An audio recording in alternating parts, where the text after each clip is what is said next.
Let's go. তো বন্ধুরা আবার একটা রেসিপি নিয়ে চলে আসলাম, ম্যাগির রেসিপি। তোমরা এটা সকালের ব্রেকফাস্টেও করতে পারো কিংবা ইভিনিং টিফিন হিসেবেও করতে পারো। দেখো আমি দুটো ম্যাগিকে সিদ্ধ করে নিয়েছি। তারপরে হচ্ছে কি এদিকে আমি শীতের সবজি কেটে রেখেছি, যেমন গাজর, ফুলকপি, তারপরে মটরশুঁটি, বিনস, কিছুটা পেঁয়াজ আর দুটো রসুন, একটুখানি আদা কুচি। তো দেখো আমি কিভাবে বানাই এটা। তো প্রথমে ফার্স্টে কড়াই বসিয়ে কড়াইয়ে সাদা তেল দিয়ে দিয়েছি। তেলটা গরম হয়ে যাওয়ার পরে আমি সেই রসুন আর আদা কুচিটা ছেড়ে দিয়েছি।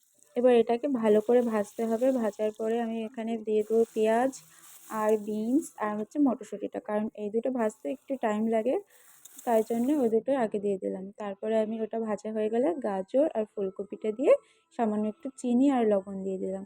তারপরে আমি এতে দিয়ে দেবো একটুখানি রেড চিলি সস আর একটু সয়া সস। তোমরা না চাইলে দেবে না, কিন্তু আমি দিই, ভালো লাগে। তো এটাকে ভালো করে নাড়াচাড়া করে এই যে সেই ম্যাগিটাকে জল ঝরিয়ে রেখেছিলাম সেটাও এখন দিয়ে দিলাম। তার এবার ভালো করে নাড়াচাড়া করতে হবে, করে আমি সেই ম্যাগির মশলা দুটোকেও ঢেলে দেবো এর মধ্যে, দিয়ে একসাথে ভালো করে মিক্স করে নেবো। এই যে তারপরে ওতে জল দিয়ে দেবো।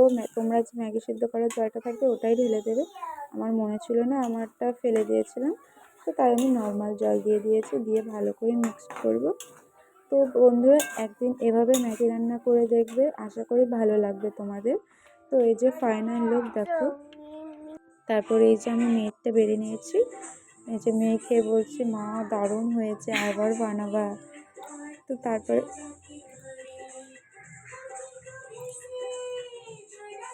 পার